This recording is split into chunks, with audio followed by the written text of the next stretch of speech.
आदाब, इस्तकबाल है आपका परवाज डिस्कशन में और मैं हूं आपके साथ तरन्नुम अली। आज का हमारा मौजू है खवातीन और नई राहें, और इस पर बात करने के लिए दो खास मेहमान इस वक्त हमारे साथ स्टूडियो में मौजूद हैं। आपसे इनका तारुफ करवाती हूं। आप हैं डॉक्टर तरन्नुम सिद्दीकी, विमेन स्टडीज जामिया मिलिया इस्लामिया में एकेडमिशियन हैं। आपका इस्तकबाल है हमारे इस प्रोग्राम में। और आप हैं सुपर्णा सरकार, ईगल राइडर इंडिया में ट्रेनिंग इंस्ट्रक्टर हैं। आपका भी इस्तकबाल है हमारे इस प्रोग्राम में। बहुत बहुत शुक्रिया। जैसे कि मैंने कहा कि आज हम बात करेंगे खवातीन और नई राहें की। तो सबसे पहले मैं आपसे जानूंगी कि जैसे आजकल हम देखते हैं जमाना बहुत बदल गया है। आजकल औरतें हर वो काम कर रही हैं जो सिर्फ सोचा जाता था कि सिर्फ आदमी कर सकते हैं, वो सारे काम कर रही हैं, हर फील्ड में आज मौजूद है। तो ये जो एक बदलाव है, जिस तरह से ये बदलाव आया है, इसको आप कैसे देखती हैं? तरन्नुम, सबसे पहले मैं आपका शुक्रिया कहना चाहूँगी। दूसरी बात मैं ये कहना चाहूँगी कि जो आप कह रही हैं कि औरतें आज कर रही हैं, नहीं, औरतें हमेशा से करती आई हैं, मगर उसको एक्सेप्ट करना, जो हमारा सेकंड जेंडर है, मतलब हम ये बात करें मेल अपने मेंबर की जो हमारे हैं, तो उन्होंने ख्वातीन के कामों को कैसे एक्सेप्ट किया, सबसे बड़ी बात ये होती है। देखिए, ये हमेशा से डिस्क्रिमिनेशन होता आया है हम औरतों के साथ, चाहे वो आप यूरोप कंट्रीज़ ले लिए या इंडिया ले लिए। यूरोप कंट्रीज़ में अगर हम बात करें हिस्ट्री की, कि अगर सेकेंड वर्ल्ड वॉर के टाइम की हम अगर बात करें, तो ये ब्रिटेन हुए, जर्मनी कंट्रीज हुए, जब सेकंड वर्ल्ड वॉर हो रही थी तो इन्होंने औरतों को खासकर फ्रंट रोल दिया और वो आगे आके काम करती थी, चाहे वो एडमिनिस्ट्रेशन का काम हो, आर्मी का काम हो, चाहे वो नर्सिंग का काम हो, इस तरह के सारे कामों में वो आगे रहती थी। मगर जब वार खत्म हो गई तो उनको फिर घरों के अंदर कर दिया गया और कहा गया कि वो सेफ नहीं है उन जगहों पे। वॉर में इस्तेमाल किया, किया गया, बाद में बंद कर दिया। हाँ, क्योंकि we are living in a man dominated society. हाँ, इसी तरह हमारी भी अगर आप फ्रीडम की हिस्ट्री उठा के देखिए तो बहुत सी औरतें हैं जिनका नाम आज हम लोग बहुत से जानते ही नहीं है। शायद फातिमा बी का आप नाम नहीं जानती होंगी, जो आबदा बेगम के नाम से थी। उन्होंने बिहाइंड द बुरखे के पीछे रह के आज़ादी के लिए काम किया, और जो गांधीयन टोपी कहलाई, उन्होंने गांधी जी की एक टोपी सिली थी जो गांधीयन टोपी के नाम से मशहूर हुई। वो घर घर जाती थी और औरतों से ज्वेलरी और पैसे जमा करती थी आज़ादी की लड़ाई के लिए। मगर हमने, मतलब मर्द जो सोसाइटी होती, उन्होंने इन तरह के नामों को आगे नहीं आने दिया। महादेवी वर्मा हुई, अगर हम लिटरेचर के उसमें चले जाते हैं, सरोजिनी नायडू हुई, ऐसे बहुत से नाम आपको देखने को मिलेंगे, है ना। और कहा जाए आज का, तो हाँ, ये बात ज़रूर है, आज डायमेंशन चेंज हो गए हैं, लोगों की सोच चेंज हो गई है। वही काम जो पहले करते थे, फॉर द एग्जाम्पल, हम एग्जाम्पल अगर ये दें कि मीडिया में एक टाइम पे जैसे आप ही हैं, आपसे कहा जाएगा जाइए आप ब्यूटी के शो करिए, है ना, या कोई ऐसे प्रोग्राम करिए सिनेमा से रिलेटेड, मगर आप कहेंगे नहीं, मैं पॉलिटिक्स पे बात करूंगी। बिल्कुल, आज बहुत सारी चीजें जो है बदल गई, चेंज हो गई है। जैसे हमारी और दूसरी साथी हैं, दूसरे काम कर रही हैं, सुपर्णा है, आप बाइकर हैं, इन्होंने बहुत सारे चैलेंजेस फेस किए होंगे। एक नया प्रोफेशन है, आप सबसे पहले ये बताइए कि इस प्रोफेशन में आई क्यों? मुझे लगता है कि मैंने ये प्रोफेशन नहीं चुना, इस प्रोफेशन ने मुझे चुना। तो मुझे लगता है पहले हम शुरू करें घर की। सो घर पे बहुत सारी मशीनें होती हैं जो हम रोजमर्रा की जिंदगी में चलाते हैं, चाहे वॉशिंग मशीन हो, चाहे मिक्सी हो, इनका एक कोई ना कोई मकसद है, ये पर्पस है। उसी तरीके से एक बाइक का पर्पस है हमें एक दूसरे से दूसरी जगह पहुंचाना, एक मशीन है। तो जब हम औरतें घर पे इतनी सारी मशीन चला सकते हैं और बहुत ज्यादा एक्सपर्टीज से चला सकते हैं, तो हम एक रोड पे बाइक क्यों नहीं चला सकते हैं? तो वो वहीं से आता है वो तजुर्बा। अगर लड़के अच्छे शेफ हो सकते हैं तो लड़की अच्छी बाइकर क्यों नहीं हो सकती? तो इसी थॉट के साथ मैंने ये शुरू किया। आजकल बहुत वायरल हो रही है कि लड़कियां बाइक चला रही हैं, लड़कियां बाइक या गाड़ियां बहुत सालों से चला रही है, लेकिन शायद हमें अब प्लेटफॉर्म्स मिले हैं इस तरीके के, पहचान हमें ऐसे मंच मिले हैं कि हाँ, पहचान मिली है कि हमें इंपॉर्टेंस दिया जाता है और एक्सेप्टेंस जो है वो ज्यादा है। बट मुझे लगता है कि ये सिर्फ हमें अपने तक नहीं रखना चाहिए। ऐसे बहुत सारी औरतें होंगी जो घरों में अभी बंद है और वो भी, उनका भी हमेशा से सपना रहा होगा कि वो भी बाइक चलाना चाहती है।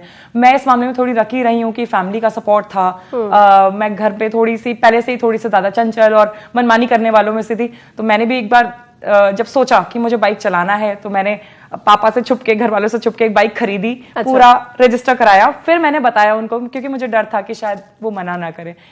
लेकिन कुछ साल बाद ये रियलाइज किया कि सिर्फ अपने तक इस हुनर को रखना काफी नहीं है।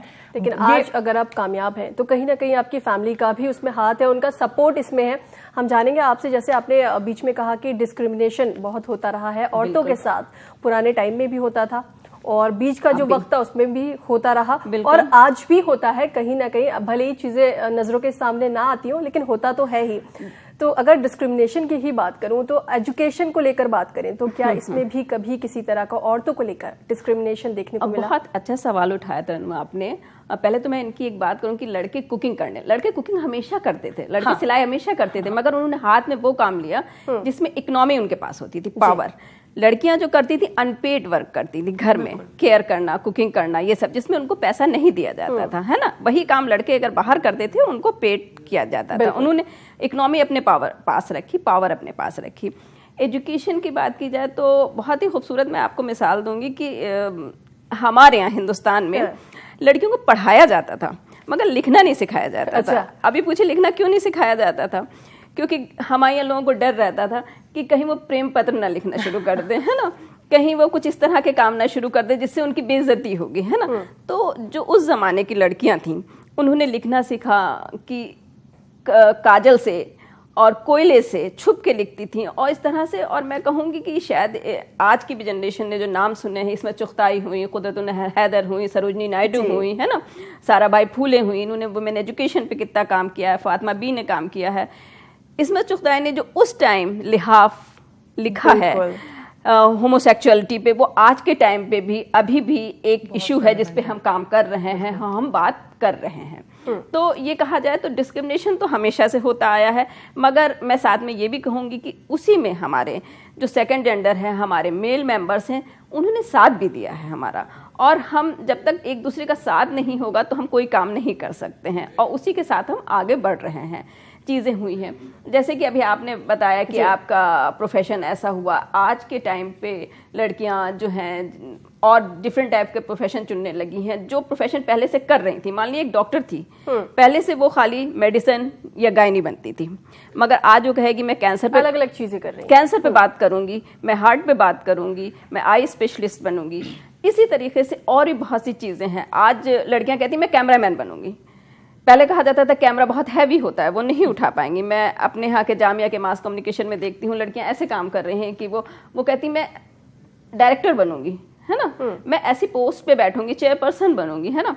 तो वो ऐसी चीजों को अडॉप्ट करने लगी हैं जिसमें पावर होता है, अपनी उनकी एक सोच होती है, डिसीजन मेकिंग पावर अब वो अपने हाथ में लेना उन्होंने शुरू कर दिया है। और इसमें अगर मैं कहूँ तो कहीं ना कहीं फैमिली का भी बहुत बड़ा रोल है। अगर वो अपना माइंड चेंज ना करते और ये ना सोचते कि ये लड़कियां जो पहले सोचते थे कि डॉक्टर बन सकती है या इंजीनियर बन सकती है, लेकिन आज अलग अलग फील्ड में जा रही है, बहुत सारी अलग अलग चीजें, नई नई चीजें कर रही हैं। तो अगर पेरेंट्स सोचेंगे तभी हो सकता है। बिल्कुल। और पहले एक्चुअली जब लड़कियां होती थी तभी से सोचना शुरू करते थे कि इसको पढ़ा करके इसकी शादी की जाएगी, दहेज देना होगा, बहुत सारी उस तरीके से सोचा जाता था। लड़कियों को पराया धन या जो कहते हैं कि इसको तो दूसरे घर में जाना है, ये तो हमारी है ही नहीं, उस सोच से बड़ा किया जाता था। तो उनकी पढ़ाई लिखाई परवरिश पे ध्यान नहीं दिया जाता था। लेकिन वक्त के साथ साथ बदलाव आया है। लोगों को लगता है कि अगर एक डायलॉग है मारी छोड़िया छोटों से कम है के, जो बड़ा वायरल हुआ था आजकल और बहुत जगह इस्तेमाल होता है, तो ये लगता है कि जब लड़के पढ़ लिख के माँ बाप का नाम रोशन कर सकते हैं तो लड़कियां क्यों नहीं कर सकती। और अगर घर छोड़ने की बात करें तो 12वीं की पढ़ाई मतलब 12th की पढ़ाई के बाद सभी लोग बच्चे आजकल हॉस्टल जाते हैं, फिर जॉब करते हैं और घर से दूर ही रहते हैं, चाहे वो लड़का हो या लड़की। तो आजकल वो फर्क नहीं रहा। बहुत कम ही बच्चे होंगे जो अपने शहर में रुक के अपने माँ बाप के साथ रहते हैं। तो अब वो फर्क ही मिट गया है। तो और लड़कियां भी हैं जो कमाती हैं, घर चलाती हैं, अब पहले भी करती थी, बट शायद अब उनको थोड़ा सा ज्यादा इज्जत और थोड़ा ज्यादा रिकग्निशन मिल रहा है। और पेरेंट्स भी, माँ बाप भी चाह रहे हैं कि हम अपने बच्चों को पढ़ाएं और आगे भेजें। और शायद वो भी कल हमारे देश में पीटी उषा या सरोजिनी नायडू जैसे मैम कोट कर रहे हैं, इस तरह के बहुत सारे अचीवमेंट्स हमारे देश के लिए कर सकते हैं। एक बात कहना चाहूंगी पेरेंट्स के साथ साथ, मैं यहाँ ये देख रही हूँ हमारे ही साथ में जो कुछ स्टूडेंट्स हैं, जैसे वो अगर साथ में रहना चाह रहे हैं, अपना एक तरह से कहा जाए जीवन साथी चुन रहे हैं जी, तो मैं पहले ये आज़ादी नहीं थी और मैं ये चेंज आ रहा, मैं ये देख रही हूँ कि लड़कियां कहती हैं कि मुझे हायर एजुकेशन के लिए बाहर जाना है। तो उनके साथ के जो साथी हैं जो उनसे शादी करना चाहते हैं वो कहते हैं हाँ श्योर तुम जाओ, और वो उनकी हेल्प कर रहे हैं उसमें, और वो जा रही हैं बाहर, है ना, और जिस तरह की फील्ड चुनना चाहती हैं वो कर रही हैं, और वो लड़के अपनी फील्ड में काम कर रहे हैं। तो जो ये एक अंडरस्टैंडिंग आ रही है, ये बहुत खूबसूरत अंडरस्टैंडिंग है, और अगर इसके साथ बढ़ते हुए हम आगे काम करते रहेंगे तो मुझे उम्मीद है कि ऐसे बहुत से काम जिनको ये कहा जाता है लड़कियां नहीं कर सकती, वो आगे करती चली जाएंगी, और मतलब एक सोसाइटी का भी एक खूबसूरत मतलब एक खूबसूरत चेहरा देखने को हम लोग को मिलेगा, है ना, जो कि आज भी हम ये कहते हैं। अब सबसे बड़ी बात ये है कि हमें ये मानना चाहिए कि घर में भी अगर कोई लेडी काम कर रही है, जैसे अब आपकी सोच बदली है तो शब्दों का चयन भी बदला है, तो अब उसे घर में काम करने वाली नहीं कहते हैं, हाउस मेकर कहते हैं, या होम मैनेजर कहते हैं। इस तरह की सोच बदली है, हम लोगों ने इस तरह के वर्ड्स को यूज करना शुरू कर दिया है, तो सोच चेंज हो रही है मगर बहुत स्लो हो रही है। और अगर हम ये कहें कि मेट्रो सिटीज में हमें ज्यादा देखने को मिलती है, इंटीरियर में ये कम है। अब भी हम जब सब्जेक्ट को चूज करते हैं तो लड़कियों को ये देखा जाता है कि वो सोशल साइंस के सब्जेक्ट ले लें, है ना, मैथ साइंस इस तरह के सब्जेक्ट ना लें, है ना, कि वो फाइन आर्ट्स के सब्जेक्ट ना लें, सोशल वर्क के सब्जेक्ट ना लें, कि उनको देर रात तक काम करना पड़ेगा, देर रात तक घर में रहना, बाहर रहना पड़ेगा, सेफ करियर हो। तो इसके लिए हमें हमारी सोसाइटी को भी बहुत जरूरत है कि हमें एक सेफ एनवायरनमेंट प्रोवाइड किया जाए, जिसमें वो सेफ एनवायरनमेंट के साथ काम कर सकें, चाहे वो सड़क पे हो या ऑफिसेज में हो या घरों पे हो, तभी वो एक काम को अपने खूबसूरती से कर सकती। और मैं मानती हूँ आज की जो लड़कियां हैं या आज की जो ख्वातीन हैं किसी भी काम को करती हैं तो बड़े प्रोफेशनली करती हैं, है ना। अब वो ये नहीं सोचती हैं कि अभी घर जाके मुझे खाना पकाना है, वो सोचती हैं हाँ मैं जाके पका लूंगी, मगर पहले अभी जो मैं ये काम कर रही हूँ वो हर काम में परफेक्ट है। अगर वो घर का काम कर रही है तो उसमें भी परफेक्शन है, कहीं ना एक लेडी बाहर है तो उसमें भी परफेक्ट 3 शिफ्ट में काम करती है। मैं आपसे यहाँ कहूँ एक लेडी 3 शिफ्ट में काम करती है। मॉर्निंग में उठती है, वो अपने घर को सारा मैनेज, चाहे उसके पास सर्वेंट मतलब हाउस के हेल्प करने वाले लोग हों तब पर भी वो घर को सारा मैनेज करती है। और एक उसका जो साथी होता है वो पेपर पढ़ने को ही अपना काम समझता है ना, है ना, मगर वो सारा मैनेज करके फिर आती है सेकंड शिफ्ट में, अपने ऑफिस कॉलेजेस इन जगहों पे अपने मतलब वर्क प्लेस पे काम करती, फिर थर्ड शिफ्ट में जाके अपने चिल्ड्रन के लिए काम करती, अपने बच्चों के लिए काम करती। तो एक औरत 3 शिफ्टों में काम कर रही है। मैं इसमें ऐड करना चाहूंगी और भी बातें करेंगे इस सिलसिले में, इस मौजू पर और भी बातें करेंगे, लेकिन यहाँ पर वक्त है एक छोटे से ब्रेक का। ब्रेक के बाद एक बार फिर से आप सभी का इस्तकबाल है हमारे खास प्रोग्राम परवाज डिस्कशन में, और आज हम बात कर रहे हैं खवातीन और नई राहें। जैसे हमने बहुत सारी चीज़ों के बारे में डिस्कस किया, तो जो चीज़ निकल के आई वो यही निकल के आई कि औरतें कामयाब इसलिए हैं क्योंकि कहीं ना कहीं सोसाइटी का भी रोल है और फैमिलीज का भी रोल है। आपसे जानना चाहूंगी डॉक्टर तरन्नुम, जैसे कि हम बात करें सोसाइटी और फैमिलीज की कि वो बदली है तभी कुछ ना कुछ बदल पाया है, लेकिन यहाँ पर यह भी बात आती है कि जो खवातीन है कहीं ना कहीं उन्होंने अपने आप को भी पहचाना है, तभी ये बदलाव जो है वो मुमकिन हो पाया है। अब बिल्कुल जैसे कि अभी भी हम लोग पहले भी बात कर रहे थे कि हम अपने काम को बहुत प्रोफेशनली करने लगे हैं और अपने काम की अहमियत को समझने लगे हैं। अब हमने ये सोच लिया है कि मान लिए मैं कुकिंग घर में करती हूँ, तो अगर मैं प्रोफेशनली करना चाहती हूँ तो उसका इकोनॉमिकली भी फायदा उठाऊंगी, जी है ना। तो जब इंसान इकोनॉमिकली स्ट्रांग होता है तो उसमें अपने आप पावर आती है, और वो अपने घर को, अपने को, बाहर को, सब चीज़ों को एंजॉय करता है और अच्छे से डेवलप होता है। जैसा कि आप देख रही हैं आज के टाइम पे ज़्यादातर लोग ये बात तो कहते हैं कि हमें ऐसी लड़की चाहिए जो पढ़ी लिखी हो और जॉब कर सके, मगर वो ये नहीं कहते हैं कि ऐसा साथी चाहिए जो हमारे साथ में कदम मिला के चल सके, है ना। वो ऐसा नहीं चाहते। मगर इसमें देखिए बहुत सी चीज़ें चेंज आई हैं, हमारे जो आर्टिकल्स लिखे जाते हैं मीडिया में भी ये सब चीज़ें आने लगी हैं। जैसे आप जैसे लोग इस पे काम कर रहे हैं, बहुत सी मूवीज़ बन रही हैं, उसमें ये दिखाया जाता है कि जेंट्स घर पे काम कर रहे हैं, लेडीज बाहर पे काम कर रही हैं। मतलब जो हमारी एक सोच है उसको चेंज करने का पूरा मतलब किया जा रहा है। और ये सोच आप ये मत सोचिए कि डिग्री से आती है या अगर मैं मेट्रो सिटी में रह रही हूँ तो मेरे पास हो। आप कहीं कहीं जाइएगा गांव में या कस्बों में, हमारे यहाँ जो लेडीज रह रही हैं उनकी इतनी खूबसूरत सोच है। मैं अभी बनारस और अयोध्या में अपने रिसर्च वर्क के लिए गई थी, तो उसमें ये चीज़ें निकल के आई कि सच में हमारी लड़कियां बहुत काबिल हैं और कामों को करना चाहती हैं। वो YouTube से देख देख के कुकिंग के नए नए चीज़ें सीख रही हैं। वो चाहती हैं कि वो बाहर जाएं, रेसलिंग में जैसे आप अभी बता रही थी उसमें पार्टिसिपेट करें। और मैं उसमें ऐड करना ये चाहूंगी कि पहले एक रस्म होती है कि शादी करके लड़कियां जो हैं वो अपने पति के घर जाते हैं, या ट्रांसफर जॉब के लिए भी कई बार वो अपनी जॉब्स छोड़ के दूसरे शहर में, या दिल्ली से मेरी बहुत सारी फ्रेंड्स थी जिनकी शादी हुई बैंगलोर, मुंबई या अब्रॉड, वो सब गई। लेकिन ऐसे भी मैंने केसेस देखे हैं जहां हस्बैंड्स ने अपनी वाइफ को सपोर्ट करने के लिए उन्होंने अपना प्रोफेशन और अपनी सिटीज चेंज की, कि उनको लगा कि उनकी वाइफ का भी आज इस तरह हाँ, और उसमें मैं ऐड करना चाहूंगी, जैसे मेरा केस था, मैंने भी सॉफ्टवेयर इंजीनियरिंग से चेंज किया बाइकिंग में, तो दिल्ली में मेजरली मेरा काम लोकेटेड था। तो जब मेरी शादी हुई और ये डिस्कशन चल रहा था, और मेरे हस्बैंड बॉम्बे में बेस्ड थे, तो हमने ये डिसाइड किया कि मेरे लिए शायद दिल्ली में रहना बेहतर है, और वो फोटोग्राफर है, वो कहीं से भी काम कर सकते हैं। तो उन्होंने अपना शहर छोड़ के उन्होंने भी यहाँ पर चेंज किया। मेरे हस्बैंड सूर्या है। तो ऐसे ही बहुत सारे केसेस सुनने में आता है। तो अब वो फर्क भी कहीं ना कहीं कम होता जा रहा है, और इसके लिए मैं एजुकेशन और सोसाइटी को भी क्रेडिट देना चाहूंगी कि अब एक्सेप्टेंस भी होने लगी है। पहले लड़कियां डरती भी थी कुछ नया ट्राई करने से, कि बदनामी होगी कि हम अदाकारी में जाएंगे। ये नया ट्राई किया, आप बाइकिंग के फील्ड में आई, बाइकर बनी, इंजीनियरिंग आपने इसके लिए छोड़ दी। तो जब आपने ये शुरू किया, इस फील्ड में आप आई, तो आपको क्या क्या चैलेंजेस फेस करने पड़े? तो शुरू में तो पहले लगता था कि बाइकिंग भी क्या किसी का प्रोफेशन हो सकता है, मतलब ये लगता था मोटरसाइकिल चलाने का कैसे काम, मतलब ये काम कैसा है, ये तो लड़कों का काम है कि डिलीवरी करते हैं जाके इधर से उधर स्विगी में, और थोड़ी बहुत हंसी भी की, थोड़ा ये मर्दाना तरीके का काम लगता है। और कहीं ना कहीं शुरू में परिवार को भी लगता था कि, क्योंकि जब शादी नहीं हुई थी, लगता था अरे गिर जाओगी, चोट लग जाएगी, तो शादी कैसे होगी।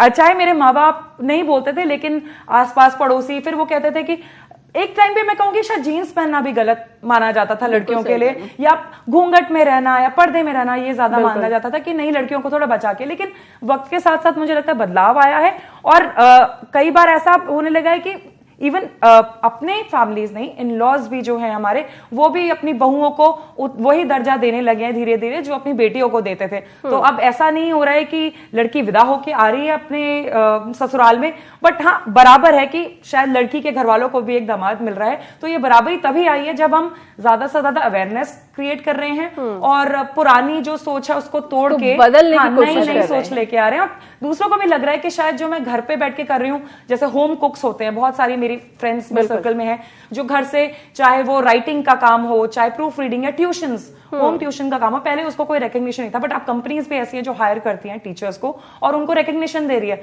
तो अब वो काम नहीं रहा कि घर में आपने बच्चों को बुला के पढ़ा लिया, बट उसका भी एक आपको एक दर्जा, एक रिकग्निशन मिल रहा है उसके लिए। तो आई थिंक यानी वक्त के साथ कहीं ना कहीं चीजें बदली तो है, एक बदलाव तो आया है। लेकिन अगर अभी भी बात करें बदलाव की, तो अभी क्या बदलाव आना बाकी है, किसमें आप चाहती हैं कि चेंजेस हो, ये चीज बदलनी चाहिए? सबसे बड़ी बात है कि जैसे हम बात कर रहे हैं सोच में चेंज आना बहुत जरूरी है ना। मैं यहाँ पे एक एग्जांपल देना चाहूंगी, जैसे आप लोग बता रहे हैं, ऐसे बहुत से एग्जांपल सबके पास होंगे, मगर मैं यहाँ एक इसलिए एग्जांपल देना चाहूंगी क्योंकि मैं जब यहाँ मैरिज होके आई, मैं एक एजुकेटेड फैमिली में आई, मैरिज होकर एजुकेटेड फैमिली से एजुकेटेड फैमिली में मैरिज होके आई। तो मैं जब जाती थी, अक्सर ये होता था कि कैंप लग रहे हैं बच्चों के, तो हम लोग जाते थे, वहाँ पे लेक्चर हो रहे हैं ये सब, तो हम हरियाणा वगैरह जगहों पे जाते थे, तो लेट नाइट आते थे।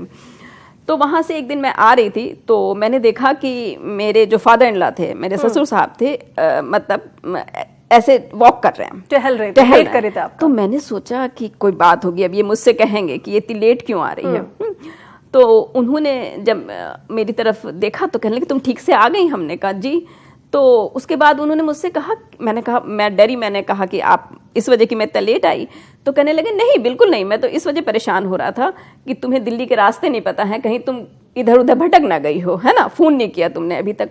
तो एक केयर वाला जो साथ होता है, तो अगर हम सब अपने लोगों की केयर करें और एक दूसरे को समझें, उनके कामों की अहमियत को समझें कि वो जो काम कर रहे हैं उनकी अहमियत है, काम छोटा बड़ा कोई नहीं होता, जो भी जिस जगह काम कर रहा है उसकी अहमियत है ना। जैसे ये अभी बता रही थी कि बहुत से लोग फ्रीलांस काम करने लगे, घर में बैठ के काम करने लगे हैं और उनको बहुत अच्छे पेमेंट हो रहे हैं, उस पर वो काम कर रहे हैं, इकोनॉमिकली वो अपनी सोसाइटी को, अपनी फैमिली को स्ट्रॉन्ग कर रही हैं लड़कियां, है ना। और बहुत बहुत सी तो लड़कियां ऐसी हैं जो अपनी पूरी पूरी फैमिली चला रही हैं, है? तो इन चीज़ों को लोग रिकग्नाइज करते हैं और उसको समझ रहे हैं। मगर अब भी मैं ये कहूँगी हमारी सोचों में चेंज होना बहुत ज़रूरी है। अभी भी हमें ये समझना ज़रूरी है कि जैसे अभी मैं ये कहूँगी कि हमारे जामिया की वाइस चांसलर वीसी हैं, लेडी हैं, सेंट्रल यूनिवर्सिटी की पहली वाइस चांसलर बनी है एक लेडी। तो इस तरह की जब सोच आती है तो लोगों में चेंज आता है और लोग समझते हैं कि एक औरत में काबिलियत है और चीजों को चला सकती है और उसको हैंडल कर सकती एक है पॉइंट ना। मैं और ऐड करना चाहूंगी परवरिश की। तो एक तरफ हम ये तो अच्छा कर रहे हैं कि हम अपनी लड़कियों को बढ़ावा दे रहे हैं, उनको बता रहे हैं बचपन से कि तुम्हारा एक सपना होना चाहिए कि बड़े होके मैं डॉक्टर, इंजीनियर या पायलट या जो भी बनना चाहती हूँ। पर कहीं ना कहीं परवरिश में हमें लड़कों को भी बचपन से सिखाना चाहिए कि कल आपकी जब शादी होगी, आप बड़े होगे, आपकी एक वर्किंग वाइफ आने वाली है घर पे, तो वो घर के कामों में उतना ही सीखे उनको। ये जो सोच है ये डेवलप करनी होगी, ये डेवलप बचपन से करनी होगी, क्योंकि जहाँ एक ऐड करना चाहूंगी, हाँ, जहाँ एक लड़की जो है नहीं करना है, हाँ, एक अपने साथी की इज्जत करनी है, हाँ, कोई भी मतलब हो। हाँ, वो भी है, लेकिन जहाँ कहीं कहीं पर म्यूचुअल अंडरस्टैंडिंग होती है कि ठीक है वाइफ एक्सेप्ट कर रही है या हस्बैंड एक्सेप्ट कर रहा है कि मैं घर पे रह के अपना काम संभाल रहा हूँ और आप जाके बाहर काम कर रहे हो, लेकिन उतना ही बर्डन जितना एक होम मेकर पूरा दिन में अपने घर के काम करती है, उतना ही एक जो वर्किंग लेडी है उसको भी घर पे आके उतना ही काम करे, चाहे राशन खत्म हो रहा है। कई बार मैंने भी अपने घर में या इधर उधर फील किया है कि राशन खत्म हो रहा है, कुछ भी हो रहा है, या गैस का कनेक्शन लगाना है या प्लम्बर को बुलाना है, तो वो अगर वो नहीं कर रही है तो कहीं ना कहीं लड़के को लगता है कि ये तो हो ही जा रहा होगा। तो आई थिंक बचपन से उसको भी इतनी जिम्मेदारी माँ बाप को सिखानी चाहिए, बिल्कुल, कि वो भी ये सब काम अपने आप से सीखे और उसको करने में उतना ही माहिर हो जितना एक लड़की कर सकती है, क्योंकि लड़कियों से उम्मीद होती है कि हाँ, चाहे आप बाहर 12 घंटे या 6 घंटे काम करके आओ, लेकिन घर पे भी खाना बनाना ही है। अगर नहीं बन रहा है तो ऐसा नहीं है कि आपको बनाया मिलेगा। आप रात को 8, ऐसी भी लड़कियां हैं मेरे फ्रेंड सर्कल में, हम बात करते हैं 8 बजे भी आ रही हैं, 10 बजे, अगर उन्होंने नहीं बनाया, चलिए मतलब एक ऑन अ लाइटर नोट हम सोच सकते हैं कि स्विगी और जोमेटो है, हाँ, लेकिन आप रोज रोज बाहर का खाना नहीं खा सकते, तो घर के और भी काम है, चाहे कपड़े धोना है, कुछ भी। तो लड़कों को भी उतना ही माहिर और उतना उनको अंडरस्टैंडिंग पहले से होना चाहिए, और ये मतलब एक दिन में नहीं आएगा कि आप बड़े हुए और आपके साथ हमारी भी सोच होनी चाहिए। बिल्कुल। एक मैं यहाँ ऐड करना चाहूंगी कि जैसे आप कह रहे हैं कि लड़कों को बदलाव आना चाहिए, हमारी सोच में भी ये बदलाव आना चाहिए। मान लिए हमारा भाई या हमारा दोस्त अपनी फ्रेंड को या हमारी भाभी को ऑफिस से आने के बाद, अपने वर्क प्लेस से आने के बाद एक ग्लास पानी देता है, तो हम ये ना कहें कि ये जोरू का गुलाम है। हाँ, ये हमें भी चेंज करनी है, ये जो हमारे वर्ड्स हैं इनको चेंज करना पड़ेगा, है ना। और इन चीजों को समझना पड़ेगा कि हमारा, अगर वो हमारा भाई है तो किसी का हस्बैंड है, किसी का फादर है, उसकी भी रिस्पॉन्सिबिलिटी है, और वो वैसे ही निभाए, उसको निभाने के लिए थोड़ा स्पेस देना चाहिए। ये स्पेस देना बहुत जरूरी है, तभी जो है सोसाइटी एक हेल्दी सोसाइटी बन सकती है ना। तरन्नुम, आपसे आप बताएं, जैसे कि आप पढ़ाने का भी काम करती हैं, कई अरसे से जामिया मिलिया इस्लामिया में हैं, तो वहां पे नई जनरेशन आपके पास आती है, तो उनकी सोच आजकल किस तरह की है? जैसे पहले डॉक्टर, इंजीनियर, टीचर ये प्रोफेशन थे औरतों के लिए, अब वो क्या सोचती हैं, क्या बातें करती हैं? आप बिल्कुल सही कह रही हैं। अभी आपको एक बिल्कुल रिसेंट वाकया बताती हूँ।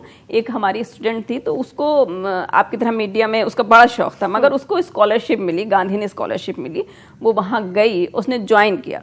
उसके बाद उसके पेरेंट्स ने कहा कि तुम टीचिंग लाइन में आओगी, क्योंकि विमेन स्टडी में कर रही हो, टीचिंग लाइन में आओगी। फिर उसने मुझसे बात की कि मैम मैंने तो जेंडर का सब्जेक्ट इस वजह चुना था, जेंडर स्टडी, कि मेरा एक्सपोजर हो जाए और मैं इस सब्जेक्ट को समझ सकूं, है ना।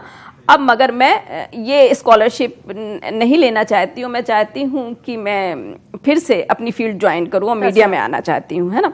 तो हमने कहा बिल्कुल, अगर तुम्हें कॉन्फिडेंस है और तुम समझ सकती हो कि तुम कर सकती हो तो बिल्कुल। और कहने लगे अगर मैंने ये छोड़ दी स्कॉलरशिप तो मेरे पेरेंट्स क्या कहेंगे? हमने कहा डिसीजन लेना तुम्हारा काम है, उसको फिर बाद में अवेल करना भी तुम्हारा काम है। अब ये प्रूफ तुम्हें करना है कि तुम आके कैसे प्रूफ करती हो उसको। और उसने आके उसको प्रूफ किया। अच्छा। वो आई और उस स्कॉलरशिप को छोड़ के फिर यहाँ उसने थोड़े दिनों स्ट्रगल किया, फिर उसने जॉब ली, अभी वो जो है एक अच्छे चैनल पे काम कर रही है, और मतलब अब उसके घर वालों ने भी बात को एक्सेप्ट कर लिया है कि वो इस फील्ड में ज़्यादा माहिर है। तो मैं देख रही हूँ चेंजेस तो आ रहे हैं। अब बच्चे ये नहीं चाहते हैं कि टीचिंग में आ जाए, जो कन्वेंशनल प्रोफेशंस होते हैं पहले से, ये लड़की है तो डॉक्टर या टीचर बनेगी, और लड़का है तो वो फील्ड इंजीनियर या मैकेनिकल इंजीनियर वो बनेगा। आप इतनी अपॉर्चुनिटीज भी, इतने मौके मिलते हैं लोगों को कि उनका जिसमें इंटरेस्ट है वो उसमें कहीं ना कहीं कुछ ना कुछ काम कर सकते हैं कि वो कुछ ना कुछ अलग करे, दूसरे से अलग करें। और एक बात मैं यही बताऊंगी, हर फील्ड में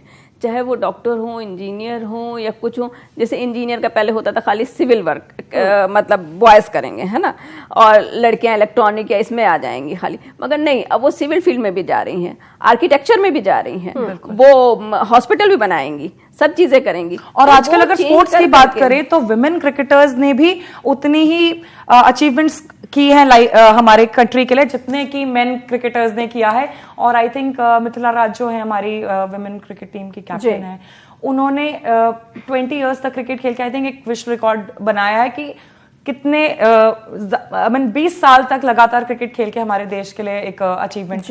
माजरत के साथ आप दोनों को मैं यहाँ पर रोकना चाहूंगी क्योंकि वक्त हमारे पास थोड़ा सा कम है, लेकिन चलते चलते क्योंकि आपने औरतों के ऊपर एक पोयम भी लिखी है तो मैं चाहूंगी चलते चलते आप हमारे व्यूवर्स को वो जरूर सुना दें। बिल्कुल। मैं एक छोटी सी पोयम है, मेरे विचार तुम्हारे विचार कविता है। मतलब मर्दों की सोच और हमारी सोच। तुम्हारे विचार, मर्दों के विचार। मैं ममता हूँ, मैं प्यार हूँ, मैं ममता हूँ, मैं प्यार हूँ, मैं सुंदर हूँ, मैं फूल हूँ, मैं भूली हूँ, मैं दासी हूँ, मैं अबला हूँ, मैं नारी हूँ। केवल तुमने मुझको यही है माना, मुझको समझो, मुझको जानो, मुझको अंदर तक पहचानो। हाँ मैं सुंदर हूँ, हाँ मैं सुंदर हूँ, लेकिन सुंदर मेरे विचार। मैं नारी हूँ, मैं संपूर्ण जीवन हूँ, मैं ज्ञानी हूँ, मैं शक्ति हूँ। सुनो अब तुम मेरी एक बात, मैं एक सोच हूँ जिसको तुम भी जानो, तुम भी समझो। मैं एक फूल जरूर हूँ, मैं एक फूल जरूर हूँ, मगर कांटों से बचना सीख लिया है। ना मैं देवी ना मैं दासी, मैं एक सोच हूँ जिसने जीना सीख लिया। शर्माना छोड़ दिया मैंने खुलकर जीना सीख लिया है। नदी से अब मैं समंदर हुई, जिंदगी के पैमाने बदल दिए हैं मैंने। अब तेरे संग मरना नहीं, जीना सीख लिया मैंने। बहुत खूब, बहुत ही शानदार। आप दोनों मेहमानों का हमारे स्टूडियो में आने के लिए बहुत बहुत शुक्रिया। बहुत बहुत शुक्रिया हमें यहाँ बुलाने के लिए और इतने अच्छे डिस्कशन किया हमने। नाजरीन आज के लिए बस इतना ही। फिलहाल हमें दीजिए इजाजत। आदाब।